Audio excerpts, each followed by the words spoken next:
In a pristine oak tree, Pip awakens to quiet, assuming this state of perfect tranquility will simply last forever. His days follow a predictable, frictionless loop of foraging and resting.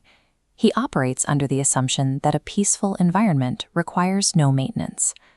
Watching from the canopy is Oliver, an older owl who observes the forest as a complex system of interconnected behaviors.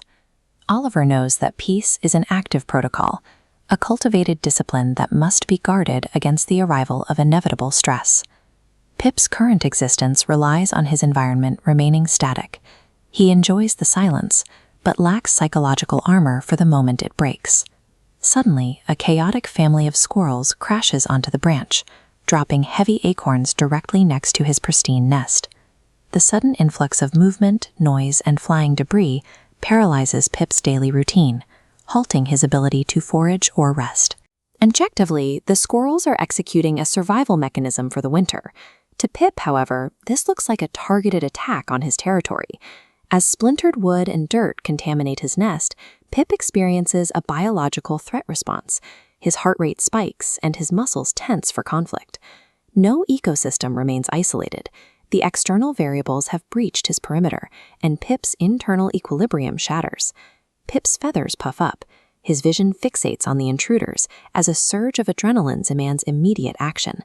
His first instinct is aggressive retaliation, to dive and peck until he forces these disruptive entities off his branch. This diagram illustrates Oliver's framework for managing disruption. If Pip chooses the upper red pathway, retaliation, he initiates a strict chain reaction of mutual harm. Engaging in conflict creates a negative feedback loop.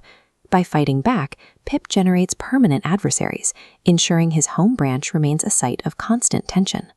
The lower blue pathway, patient restraint, requires an intense psychological effort.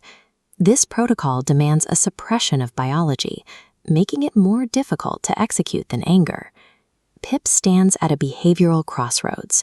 His choice determines whether this branch remains a sanctuary or becomes a place of perpetual conflict. Pip exhales. He performs a conscious psychological override, dismantling his own defense mechanisms and choosing not to strike. Instead, he strains to lift a heavy brown acorn, carrying it gently toward the very squirrels destroying his peace. The physical toll of this labor is immediate. His small wings tremble under the weight, but his mental resolve remains locked in place. This counterintuitive action triggers a psychological shock in the squirrels. Met with kindness instead of aggression, their chaotic scrambling stops. Patience functions as an exhausting intervention.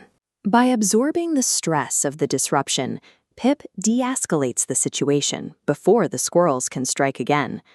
The squirrels respond to this unexpected virtue by quietly removing the scattered debris, carefully restoring Pip's nest to perfection. A collaborative baseline replaces the old territorial boundaries.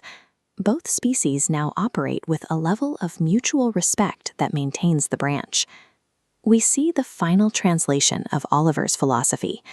By applying patient virtue to an adversary, the system outputs an ally, creating a resilient structure. This bond provides security that isolation cannot match. Cultivating allies gives Pip a network, making his environment objectively safer. Lasting security grows from the specific discipline needed to meet sudden chaos with steady, patient virtue.